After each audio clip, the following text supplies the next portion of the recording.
Good afternoon. Welcome to Nashoba Regional High School. My name is Joe McCarthy. I'm the band director here.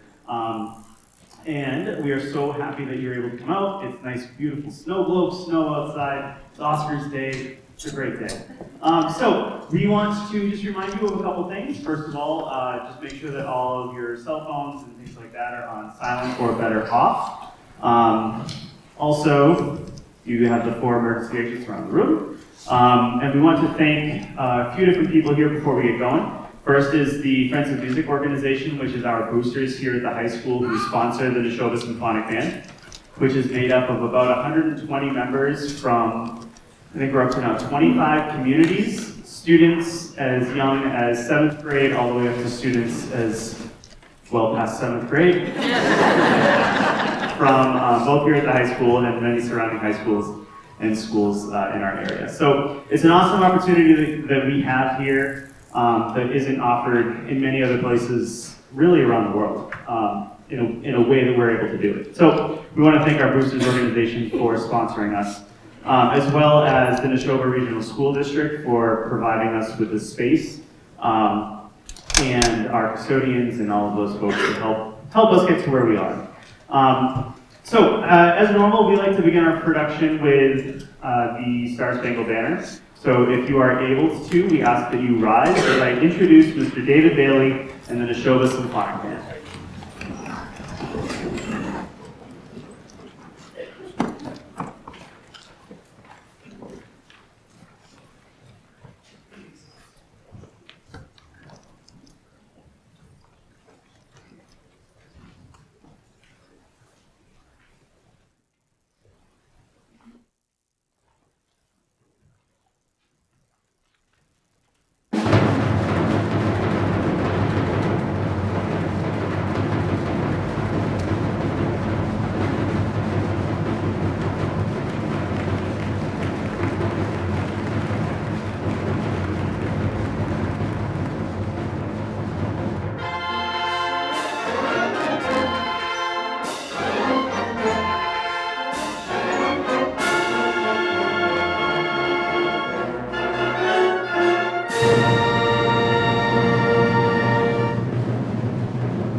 Good afternoon, and welcome on a sort of drizzly afternoon. We seem to always have something going on outside at the same time. So happy to see you, and we have is that on or off?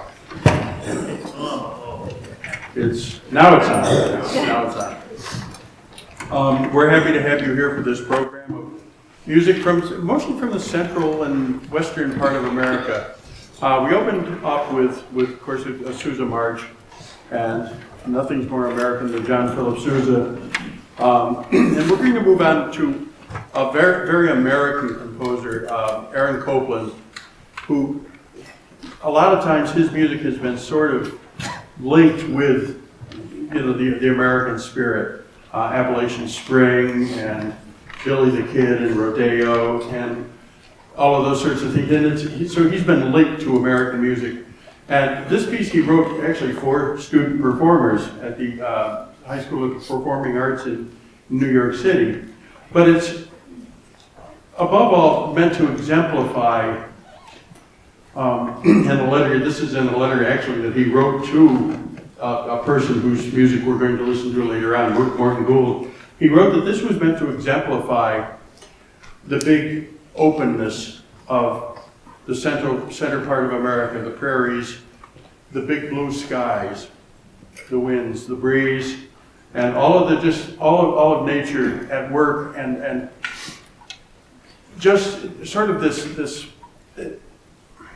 celebrating America as a land, as a place to be, a place in which to grow, in which to thrive, in which to make crops grow, in which to make our own crops grow, make us more alive and more at one with everything that our country and its resources have to offer. So this is a wonderful piece written for the High School of Performing Arts called An Outdoor Overture, which coincidentally, not so coincidentally, ironically, was first performed indoors.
The next piece sort of moves a step further.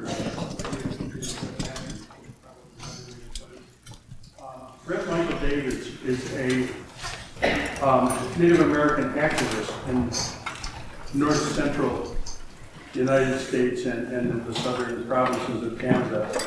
And he wrote, this is one of a series of, I think, 4 or 5 pieces that he wrote, actually for concert band. He's a skilled performer on Native American instruments, especially the various sorts of flutes that they use.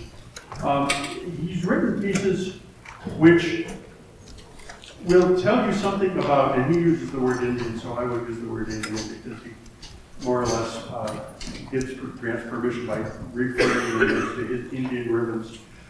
These are pieces which are not original Indian or Native American tunes. They are in the spirit of them.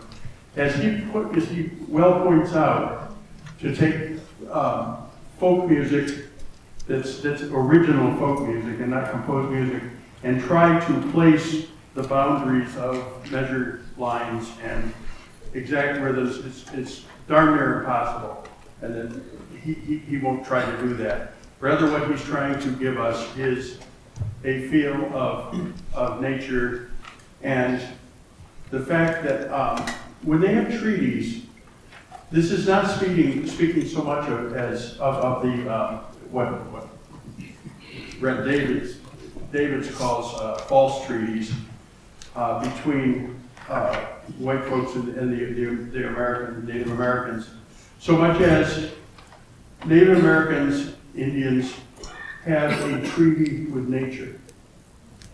And what nature gives to them, they give back to nature. So this treaty that we're speaking of in this piece is not so much speaking of these treaties that that you see in the Western movies and all that sort of thing. It's speaking of this higher treaty that the Native Americans have with their God, with nature.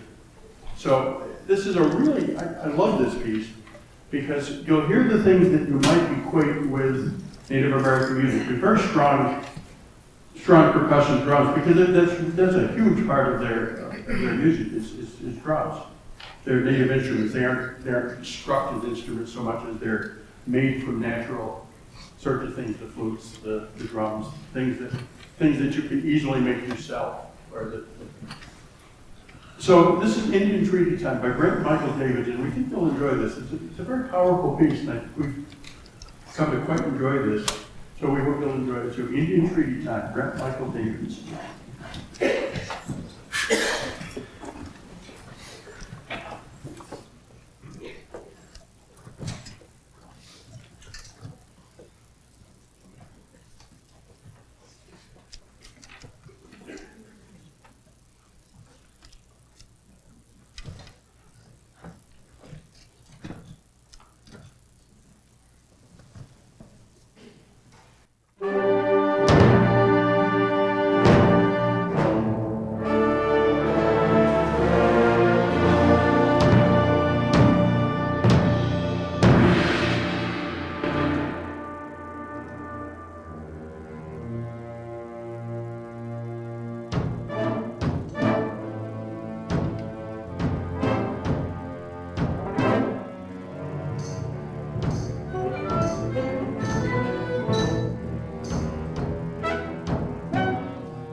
Now we're going to move to another sort of,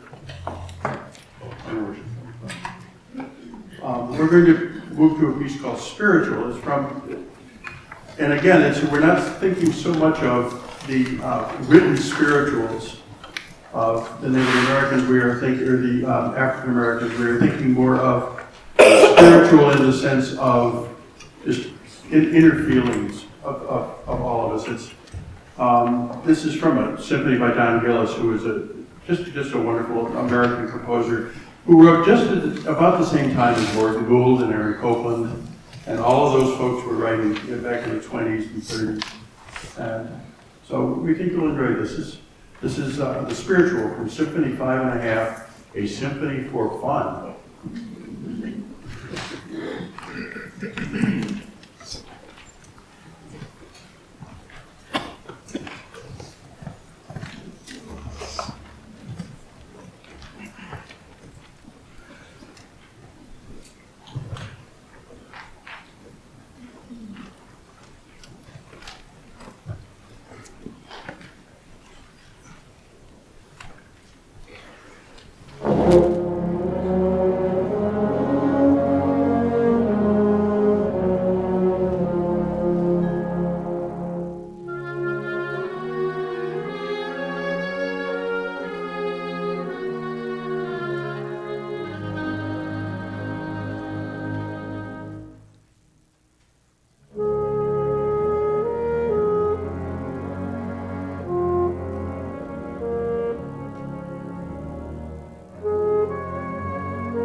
A lot of pieces for the, I think it was the 100th anniversary of San Antonio, Texas or something.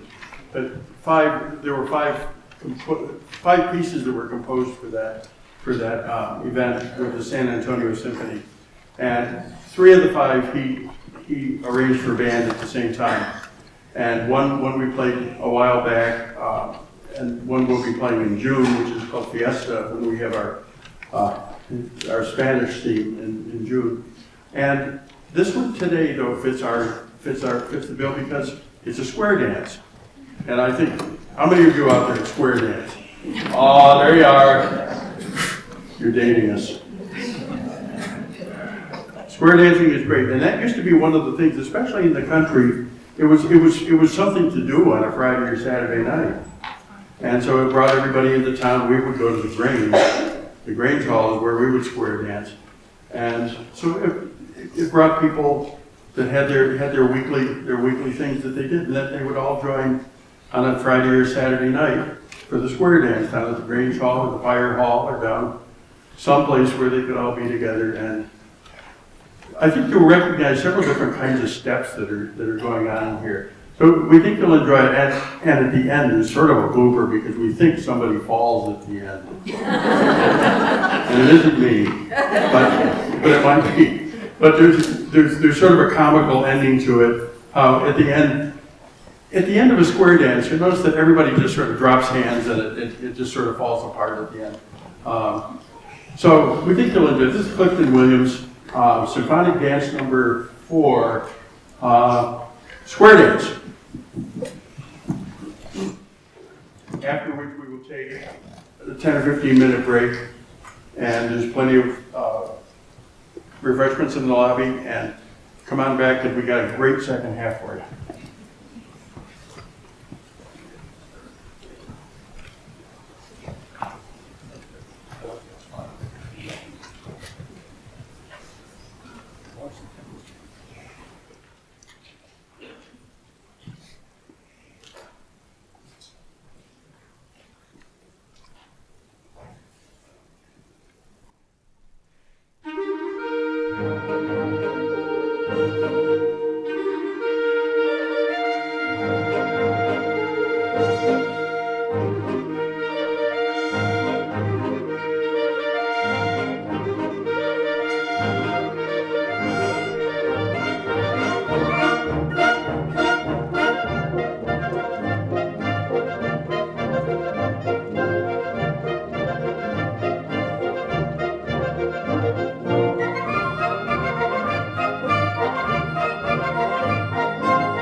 We're about to play one of my favorite pieces, not just of band music, because it was certainly written for kind of sort of orchestra first. And I say kind of sort of because the Ferde Grofé he was an arranger for the Paul Whiteman Band, and the Paul Whiteman Band is one of the first bands to be really responsible for sort of mingling classical music with jazz and with popular music. Paul Whiteman's orchestra recorded most of the Gershwin songs, and Rhapsody in Blue was arranged for orchestra, and actually for the Paul Whiteman Orchestra, which is just really, is really just a pit orchestra with a couple of strings added. So Ferde Grofé was the orchestrator for Rhapsody in Blue, and for American in Paris, and for an awful lot of things. And he is really, I've talked before about the arranger Robert Russell Bennett, who did all of the arrangements for the music for the Rodgers and Hammerstein shows and Jerome Kern things, and in fact, Gershwin's Porgy and Bess. But it's people like Ferde Grofé and Robert Russell Bennett and Phil Lang, who we've played some pieces that he has arranged, and he was another Broadway orchestrator. It's these people sort of behind the scenes that are really responsible for the fame of some of these pieces, because without Ferde Grofé and without Robert Russell Bennett, people like Gershwin would have just been songwriters. And that sounds like, Bailey, you're sticking your neck out on that one. But the fact of the matter is, Gershwin, he was a great songwriter, but he wasn't a great orchestrator.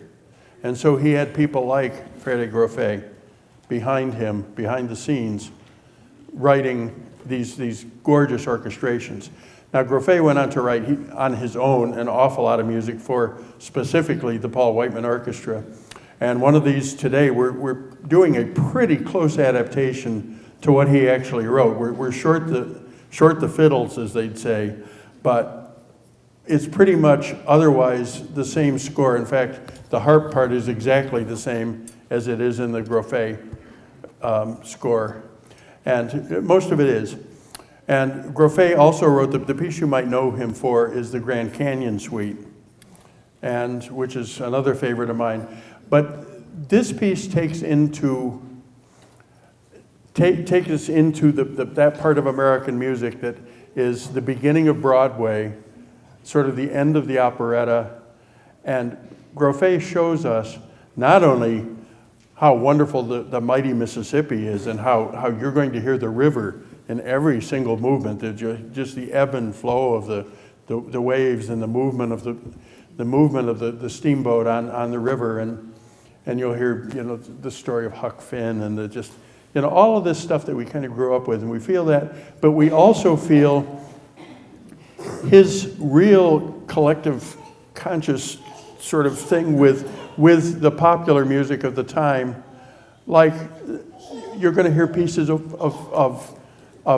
from Old Man River in here. You're going to hear pieces from Porgy and Bess in here. You're going to hear pieces of Victor Herbert in here. If you know the March of the Toys from Babes in Toyland, you're going, there's Victor Herbert, and here's this one, and here's that one.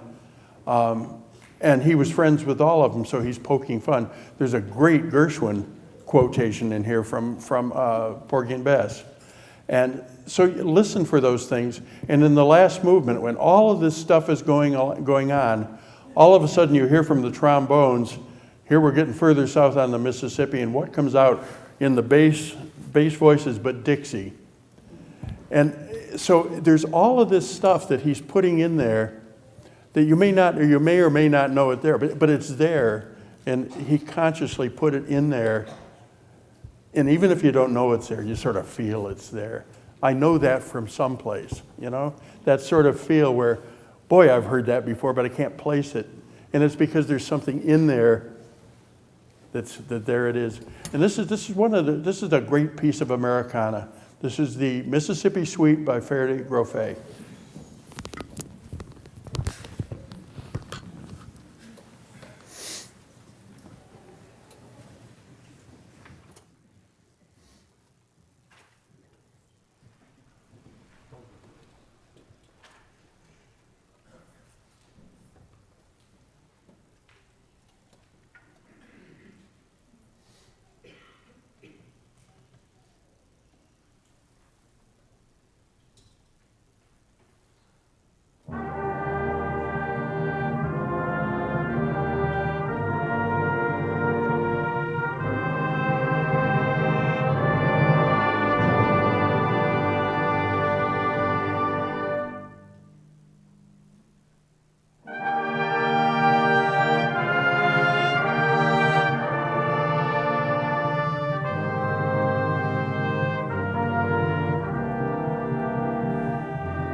Well,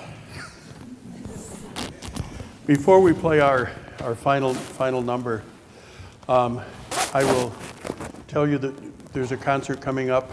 Our next concert is coming up on May the 3rd. I always have to check with the committee here. And it's going to be a really, really special concert. We're doing, it's an almost all Italian program. And we're doing just an incredible cutting of Respigi's Pines of Rome. And we'll have, a few added instruments too. And so we're really excited about that. And we're doing, also on the program will be this wonderful setting of some of the themes from La Boheme. It's a really nice setting of that too. Plus some popular Italian favorites. So please join us for the 3rd. And then we have a concert coming up the 3rd week of June, too, on a Thursday night when we salute our seniors. And that will be mostly a Spanish program. We're doing some of Luconia's Malagueña. We're doing La Boda de Luis Alonso. And everybody knows what I'm talking about, I'm sure, because I'm not even sure what I just said. I know, it's the wedding of, I know. But in any case, so we'll be saluting some of our seniors on that program. But we're really looking forward to having you come in May, and we always look forward to having you as a kind and receptive audience. It's growing all the time, and we're so happy you could join us. The last piece that we're going to play, maybe that's a hint. Somebody says they'll leave if they don't think that we're going to have an encore. So I'm not telling you we're having one. But perhaps we will. Anyway, anyway, I'll just shut up about that. Yeah, Bailey, shut up, that's it. Okay, but what we're going to play next is, I think, a fabulous piece. It's become known as probably one of the most popular of all of sort of the American folkish-y kinds of songs, When Johnny Comes Marching Home. And that's what the basis of American Salute is. And Morton Gould has taken When Johnny Comes Marching Home, and he's done this really gorgeous set of variations where he treats it, each of the sections plays it a little bit differently, and treats the rhythms differently and everything. And this has become sort of an American song that's been carried on through generations and everything. And so we will play for you as our final, maybe, number of the evening, afternoon. American Salute, When Johnny Comes Marching Home, by the wonderful American Tin Pan Alley composer, among other things, Morton Gould.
shouldn't have told him.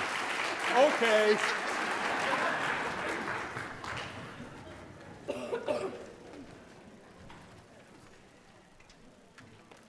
John Philip Sousa, high school cadets.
Thank you.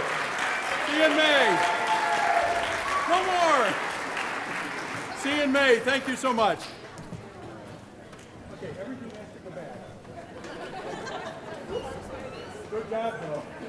Beautiful job.